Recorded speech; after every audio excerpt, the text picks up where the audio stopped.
እባክህን ተው። አንተ ጋሼ ዳጊና ሲባብ ከኛ ተደብቃችሁ ምንድነው እየሰራችሁ ያላችሁት?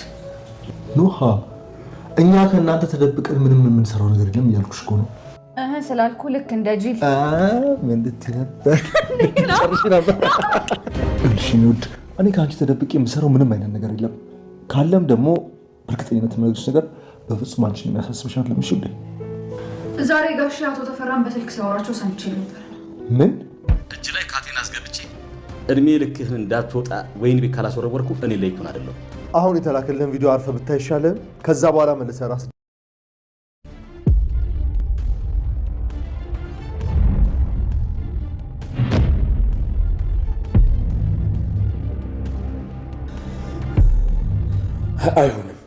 አይሆንም።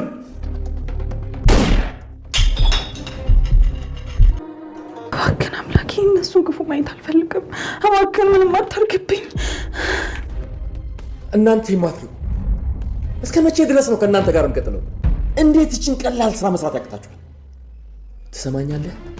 አሁን ስራውን ጨርሰህ ማትመጣ ከሆነ ወደዚህ እንዳትመጣ። ዶክተር ጁናዲ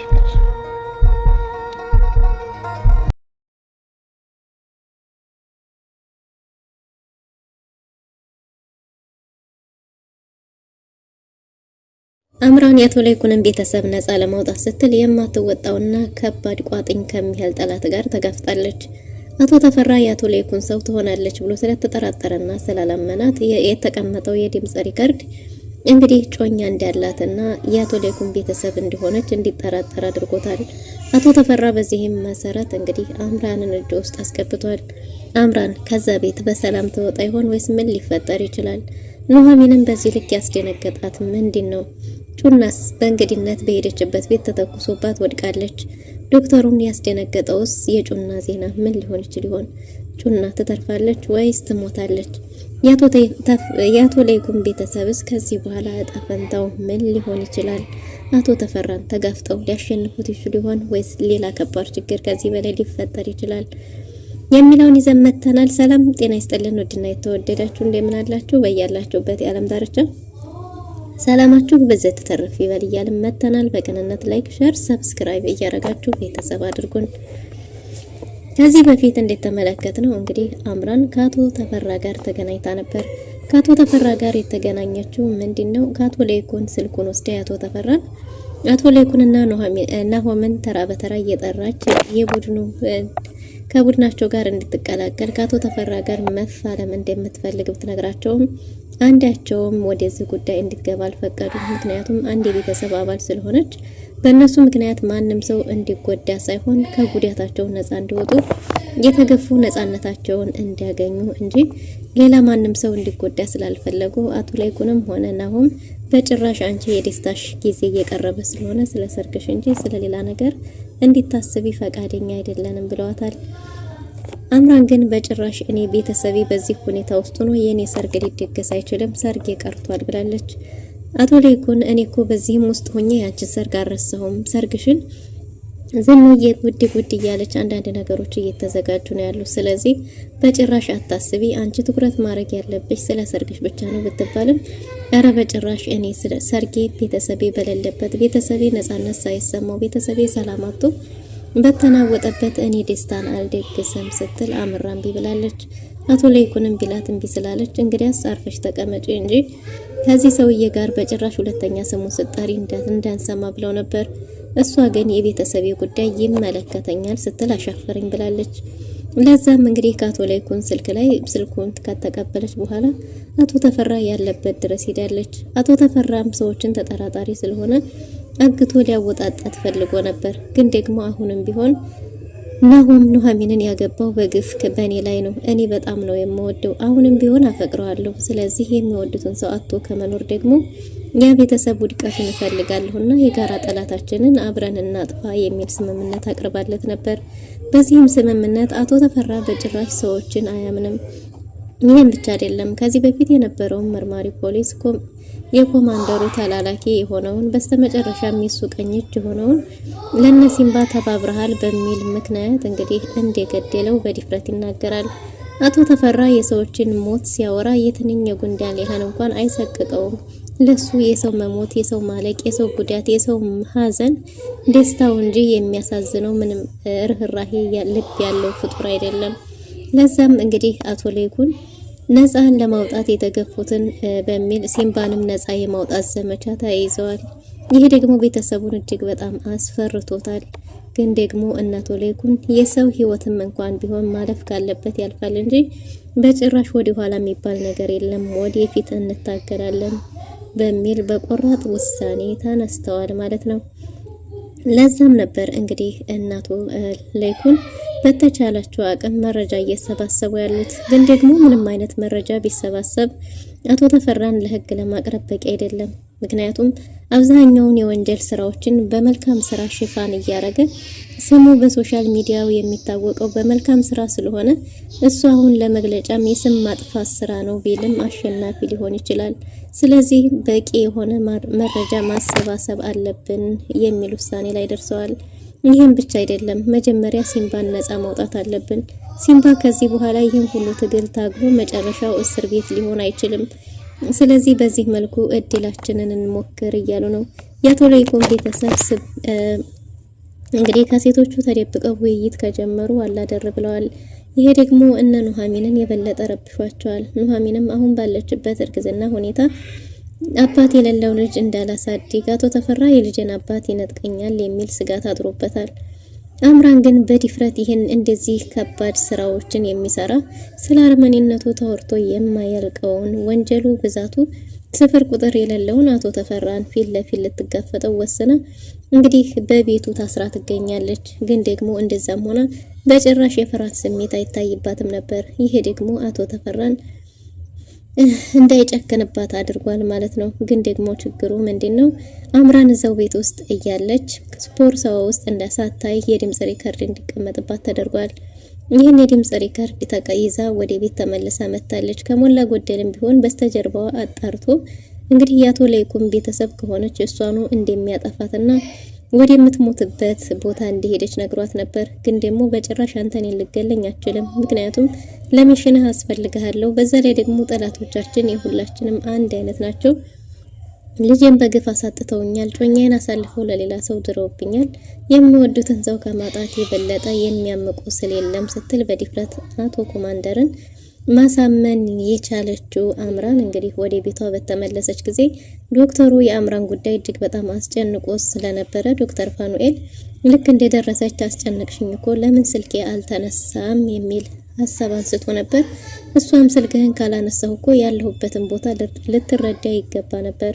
ስልክ አላነሳሁም ማለት ያለሁበት ሁኔታ ጥሩ አይደለም ማለት ነው። ስለዚህ ስልክ እስከማነሳልህ ወይ መልሼ እስከምደውል መጠበቅ ነበረብህ በሚል ተነጋግረዋል ማለት ነው። እና ዶክተር ፋኑኤልም እዛ አረመኔ ጋር ሄደሽ እንዳይሆን እዛ ጨካኝ አረመኔ ተፈራ የሚባል አውሬ ጋር ሄደሽ እንዳይሆን ሲልም በዚህን ጊዜ እሷ ምን ልታረግ እንደምትሄድና ክፉ ሰው እንደሆነ እንደሚወራለት እየሰማች እንዴት አርጋ ከሱ ጋር እንደምትጋፈጥ እንዴት እንደዚህ ታስባለህ በሚል ተናግራለች። ደስ የሚለው ነገር አምራን ብዙ ነገሮችን ቁጥብ ሆና ባታወራ ኖሮ የበለጠ ጉዳዩ ሊያልቅላት ይችል ነበር። ግን ደግሞ አምራን ስለ ተፈራም ሆነ ስለ አቶ ለይኩን ቤተሰብ አንድም የተነፈሰችው ነገር የለም። ግን ደግሞ ያውም ቢሆን አቶ ተፈራን እጅግ በጣም እንዲበሳጭ አድርጎታል።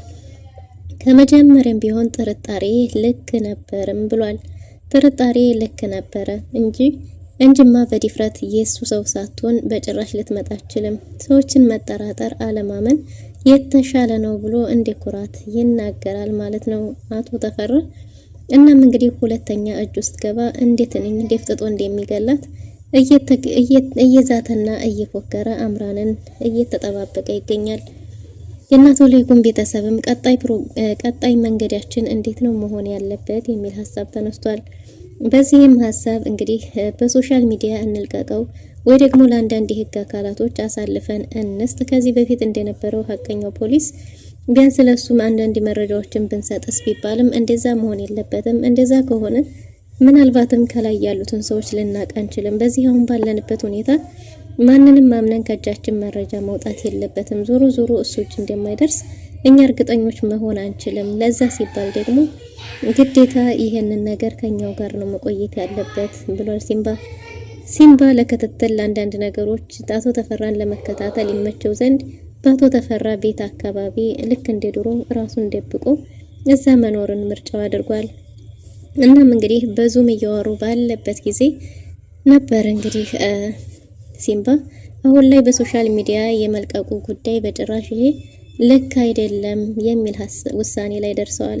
እና ምን ማድረግ አለብን ወደሚለው ወደ ገደለው በሄዱ ጊዜ ማድረግ ያለባቸው አሁንም ቢሆን ከዚህ የተሻለና አጥጋቢ ሊሆን የሚችል አቶ ተፈራን መቀመቅ ሊያወርደው የሚችል በቂ የሆነ መረጃን ማግኘት እንዳለባቸው ቆርጠው ተነስተዋል።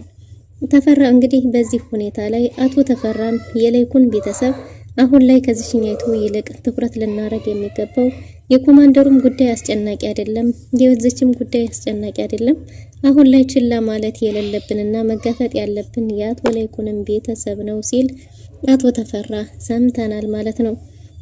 እናም እንግዲህ የኮማንደሩን ቤተሰብ የአቶ ላይኩንም ቤተሰብ አንድ በአንድ ጨፍልቀን መጨረስ ይኖርብናል፣ ሙሉ ቤተሰቡን ማጥፋት አለብን የሚል ውሳኔ ላይ ደርሷል። እናም በዚህ ሁኔታ ላይ እያለ ታዲያ ምን እናደርግ? የአንድ ሰው መረጃን ብናወጣ አሁን ላይ በቂ አይደለም። ምክንያቱም ሶሻል ሚዲያው ላይ ኢየሱስም የድሆች አባት፣ መልካም ሰው፣ ጥሩ ሰው እየተባለ በዚህ ሽፋን ላይ ስለሆነ ያለው ለኛ አስፈሪና አሰጊ ነው የሚሆነው። ምክንያቱም ነገ ከነገ ወዲያ ወጥቶ መግለጫ ቢሰጥ ለመልካም ስራ የስም ማጥፋት ዘመቻ ነው ቢል ቢከስ ራሱ በህግ ሊያገኛቸው እንደሚችል ሊያገኘን ይችላል፣ ሊከሰን ይችላል። ምክንያቱም ሁሉም ነገር የሱ ነው። ስለዚህ ቢያንስ የምንሄድበትንም ጠንቅቀን ማወቅና በቂ የሆነ መረጃ ሊኖረን ይገባል። ከዛ በኋላ ፍርዱን ለህዝብ እንሰጣለን። መጀመሪያ ከሶሻል ሚዲያው እንጀምራለን። ምክንያቱም ሁሉም ቦታ ከታች እስከ ላይ ሙሉ በሙሉ ሁሉም ጅብ ሊሆን አይችልም፣ አንድ መልካም ሰው አይጠፋም የሚል ውሳኔ ላይ ደርሰዋል ማለት ነው። በዚህ ሁኔታ ላይ ሳሉ እንግዲህ አንድ ሀሳብ አቶ ላይኩን አምጥቷል። ይሄ ነገር እንግዲህ የልጅቷን የድምጽ ሪከርድና የኮማንደሩን እንዲሁም ደግሞ የመርማሪ ፖሊሱን አንድ ድምጾች አድርገን ለአቶ ተፈራ መላክ ይኖርብናል የሚል ሀሳብ ላይ በደረሱ ጊዜ እንግዲህ ሲምባ በጭራሽ የኔ ጉዳይ መቅደም የለበትም፣ እኔ ያማለ ይሄም ማለት ከዚህ በፊት በነበርኩበት በሰራሁት ወንጀል መጠየቅ አይቀርም፣ ወደ እስር ቤት መግባት አይቀርም እያለ ነው። አይ በጭራሽ እሱን ጉዳይ መጨረስ አለብን፣ አሁኑኑ እሱን ሁሉንም ቢሆን ማስተካከል ይኖርብናል። አንተ ተመልሰ ወደ እስር ቤት እንድትሄድ አንፈቅድም፣ ነፃ መውጣት ይኖርብሃል፣ የመጀመሪያ ስራችን እሱ መሆን አለበት የሚል ውሳኔ ላይ ደርሰዋል ማለት ነው። እናም እንግዲህ በዚህን ጊዜ ሲምባ አረ በጭራሽ አይሆንም ቢልም ናሆምና አቶ ላይኩን ግን ይሄ ነገር መሆን አለበት ብለው ዳግምንም ጨምሮ በዚህ ሀሳብ ተስማምተዋል። እናም እንግዲህ በቴሌግራም ለአቶ ተፈራ አንዳንድ መረጃዎችን ዶክሜንቶችን ልከውለት ነበር። እናም ሲምባ ደውሎ ለአቶ ተፈራ ደውሎለት የተላከለትን መልእክት ለምን እንዳላየው እየጠየቀው ነበር። እናም እንግዲህ ገብቶ ፋይሉን እንዲያይ አዘውታል። አቶ ተፈራ ግን አሁንም ቢሆን መፎከሩን አላቆመም። ከማን ጋር እንዴት ተጋፈጣችሁ አልገባችሁም፣ አንድ በአንድ ቤተሰብህን አጠፋልሃለሁ እያለ ነው። አቶ ላይኩንም አይ እሱን ከማረግህ በፊት እኔ እጅ ላይ ካቴና አስገብቼ አንድ በአንድ ከዛው የማትወጣበትንና እስከዛሬ ስፈጽማቸው የነበራቸውን አንድ በአንድ ወንጀሎች በአንተ ላይ እንዲሆኑ አደርጋለሁ ብሏል። ይሄን ብቻ አይደለም እኔ ማስረጃዎችን ይዤ የትና የት መሄድ እንዳለብኝ ያውቃለሁ። በእርግጥም እውነት ነው፣ ከታች እስከ ላይ ያንተ ነው ያንተ ሰው እንደሆነ እና እንዳንተ ማፊያ ጅብ እንደሆነ አውቃለሁ። ግን ደግሞ ሁሉም አንድ አይነት ሊሆን አይችልምና እኔ የት ይዤ መሄድ እንዳለብኝ ስለማቅ እሱ አያሳስብህ እያለ ነው። ተፈራ ማን እንደሆነ አላወቅም፣ እስከዛሬ ድረስ ለምን እንደሆነ አላቅም። ላንተ ስለሳለስና መልካም ሆኜ ነው የምታቀኝ። ከዚህ በኋላ ግን በሌላው ማንነቴ አሳይሃለሁ ብሎ ነበር። ግን ደግሞ አቶ ላይኩን በጭራሽ ሊፈራ እንደማይችልና እሱንም እንደማያውቀው በድፍረት ከመናገር ውጪ ማናቸውም የፍርሃት ስሜት ለሱ አልተሰማቸውም። ይሄ ደግሞ አቶ ተፈራን የበለጠ እንዲናደድና እንዲበሳጭ እስከዛሬ ድረስ አንድም ሰው ደፍሮትና ተናግሮት የማያውቅ ሰው ሁሉም ሰው የሚያነቅሰው የሚፈራው የሆነን ሰው በዚህ ልክ በድፍረት የሚናገረው ሰው መኖሩ እጅግ በጣም አናዶታል። ስለዚህ ከዚህ ሁሉ የሚሻለው የአቶ ላይኩንም ቤተሰብ ከትንሽ እስከ ትልቅ እንዳለ አቃጥዬ አጠፋለሁ የሚል እንግዲህ ውሳኔ ላይ ደርሷል ማለት ነው። ስለዚህ ምንም ችግር የለም፣ መጀመሪያ መረጃውን አይተህ ከዛ በኋላ ታጠፋናለህ፣ ግን ደግሞ የተላከልህ ነይ ብለውት ነበር። በቴሌግራም ገብቶ ያየው ነገር እጅግ በጣም አስፈሪና ከባድ ነበር። ይህን ያህል ሚስጥር ይወጣብኛል ብሎ ያላሰበው ያልጠበቀው አቶ ተፈራ እንግዲህ ብዙ መረጃዎች እንደወጡ ባወቀ ጊዜ ራሱ ደውሎለት ነበር። ምን እንዲያደርግ ነው የምትፈልገው ባለ ጊዜ አቶ ለይኩንም ሲምባን አንድ በአንድ ከዚህ በፊት የነበረውንም ወንጀል የፈጸመውንም ያልፈጸመውንም ነፃ እንዲታወጣው ፈልጋለሁ። ሁሉም ቦታ ላይ ያንተ ሰዎች እንዳሉ አውቃለሁ። ስለዚህ ከሁሉም ቦታ ላይ እሱን ነፃ እንዲታወጣ ፈልጋለሁ ብሎት ነበር። በእርግጥም ይሄን ማድረግ ለኔ እጅግ በጣም ቀላል ነው፣ ለኔ ምንም ማለት አይደለም። ነገር ግን ይህን ላረግ አልችልም። ሲምባም ቢሆን በልጁ እበቀለዋለሁ እያለ ነው። ምክንያቱም የአቶ ተፈራ ቀኝ እጅ ሆነው ሰው ሲምባ በጣም የሚወደው እንዳይኑ ብሌን የሚሰስትለት አንድ ልጅ እንዳለው ያውቅ የነበረው ሰው እንግዲህ ይህንን ሀሳብ ለአቶ ተፈራ ስላመጣለት አቶ ተፈራ የልብ እንዲሰማው አድርጓል። በዚህም የተነሳ እንግዲህ አቶ ተፈራ ይህንን በጭራሽ ላረግ አልችልም፣ እናንተ እጅ ላይ ያለውን መረጃ አንድ በአንድ በልጁ ዋጋ ሳስከፍለው ራሱ ለምኖ ያመጣልኛል የሚል የልብ ተሰምቶታል።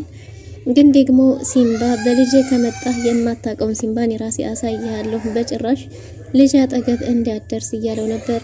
ያኔ እሱን አብረን የምናይ ይሆናል ሲምባ እያለ ነበር። ግን ደግሞ አቶ ለይኩንም ሆነ ናሆምም ሁላቸውም አንድነታቸውንና ዳግምም ቢሆን በጭራሽ እኔ ምንም ልታረግ አልችልም፣ እኔ አልፈራህም እያለው ነበር።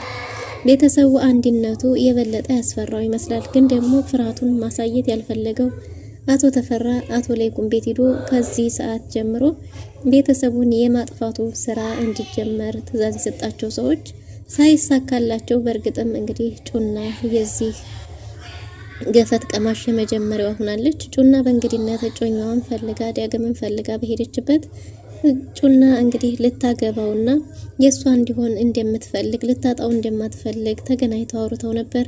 ግን ደግሞ ዳግምን ቢሆን ይሄ የተጀመረበት የአባቱ ጉዳይ ሳያልቅ ሌላ ምንም አይነት ነገር ሊጀምር እንደማይፈልግ ነግሯት እንግዲህ በዚህ ተስማምተው ነበር። ግን ደግሞ ይሄ ጉዳይ እንዳለቀለት የመጀመሪያው ቀለበት የሷ እንደሚሆን ነግሯታል። በዚህም ደስታ ወደነ ኑሐሚን ወደ ቤታቸው ሄዳ ነበር ዳግምን ለማግኘትና የኑሐሚንንም እርግዝና እንኳን ደስ አለሽ ለማለት በሄደችበት እንግዲህ አቶ ተፈራ ሰዎች ሄደው ነበር። ኑሐሚን ሻይ ለማምጣት ብላ ለሷ ወደ ጓዳ በገባችበት ነበር ድንገት ባጥር ዘለው ገብተው መጀመሪያ ላይ ያገኙት እሷን ስለሆነ የመጀመሪያው ሽጉጥ እሷ ላይ የተተኮሰው። ኑሐሚን መጸዳጃ ቤት ሆና ለናሆም ደውላለት ነበር። ናሆምም እንግዲህ ጩና ወደ ሐኪም ቤት እንድትመጣና ሚስቱን ማዳን ችሏል ማለት ነው። የተፈራ ሰዎች አሁንም በድጋሚ ከሽፎባቸዋል። አምራን ወደ አቶ ተፈራ ቤት በሄደችበት ጊዜ የገጠማት ያልጠበቀችው ከባድ ችግር ነበር። ይህም የሆነው ምንድነው እንግዲህ አምራን ከጮኛዋ ጋር ስታወራው የነበረውን የድምጽ ሪከርድ መጀመሪያ ከፍቶላታል። መጀመሪያውኑ ያቶ ለይኩን ወይም ደግሞ የኮማንደሩ ከሁለት አንዳቸው ሰላይ እንደምትሆኝ ጠርጥሬ ነበር፣ ግን ደግሞ በገዛችሽ ወደ ሞት መተሻል ብሎ የገደላቸውን ሰዎች በዝርዝር እየነገራት ነበር። አምራንን የመጀመሪያውን ጥፊ ቀምሳለች። አምራንም ጥፋቷ ምን እንደሆነ በጠየቀችው ጊዜ እሱም አታለሽኛል፣ ስለላ የመጣች ሴት ነሽ ብሎ ነበር። እሷ ግን አሁንም ቢሆን እጮኛዋ ጋር እንደሆነ ያወራችው የድምጽ ሪከርድና እጮኛዋ ደግሞ እሱ እንጂ የሚወዳት እሷ እንደማትወደው እሷ የምትወደው ናሆምን እንደሆነና ሰርጋቸው በቅርብ እንዴት ተቆረጠ ተናግራለች። ይህም ቢሆን አላሳመነውም ነበር። ግን ደግሞ አሁንም በድጋሚ በድፍረት አቶ ተፈራ ማሳመን ችላለች። አቶ ተፈራም የአቶ ለይኩንን ቤተሰብ የማጥፋት የስራ ዘመቻውን እንደጀመረና አቶ ለይኩን ቤት ሰዎቹ እንዳሉ በነገራት ጊዜ አምራን ፊት ላይ ፍርሃትና ስጋት፣ ጭንቀት ይታይባት ነበር። በዛን ሰዓት መጸዳጃ ቤት ልግባና ፊቴን ተጣጥቤ ልምጣ ብለው የአቶ ለይኩንን ቤተሰብ ማለቅ ሰርብሬሽን ሊያከብሩ እንግዲህ መጸዳጃ ቤት ሄዳ የነናሆምን ስልክ እየሞከረች ነበር። የነሱ ስልክ ባለመስራቱ እጅግ በጣም ተጨንቃ ወደ አቶ ተፈራ እየመጣች ሳለ እንዳልተሳካላቸው በሰማች ጊዜ በጣም ደስ ብሏታል። እፍ ብላ ነበር። እንኳንም ቤተሰቤ ምንም ያልሆነብኝ አምላኬ ቤተሰቤን ጠብቅልኝ እያለች ነው። በእርግጥም አቶ ለይኩንም እንደ ልጁ እንደ ኤሚ እንደሚያትና ዳግምና አምራን ለሱ አንድ አይነት ልጆቹ እንደሆኑ ቃል ገብቶላታል። በዛ ላይ ደግሞ ሌላው ቤተሰብም እንደ ልጅ ሁሉም ተቀብሏታል። አምራንም ቢሆን ለዚህ ቤተሰብ ስትል ራሷን ከማይጋፈጡ ሰው ጋር አጋፍጣለች። ይህ ነገር ደግሞ ዶክተር ፋኑኤልን ባያስደስተውም ግን ደግሞ የእሷን ቃል ለማክበር ሲል ተስማምቷል ማለት ነው። ቢሆንም ግን አምራን አቶ ተፈራን ያህል ሰው ጋር እየተጋፈጠች እንደሆነ በጭራሽ አያውቅም። አምራን ከዚህ ቤት በሰላም ተወጣ ይሆን ወይስ ምን ሊፈጠር ይችላል? የጩና ጉዳይስ ቤተሰቡን አስጨንቋል እና ጩና በምን ሁኔታ ላይ ትሆን? ልትሞት ትችላለች ወይስ ትተርፋለች የሚለውን በቀጣይ ክፍል ይዘን የምንመጣ ይሆናል። ለዛሬ የነበረን ቆይታ የሚመስል ነበር። መልካም ጊዜ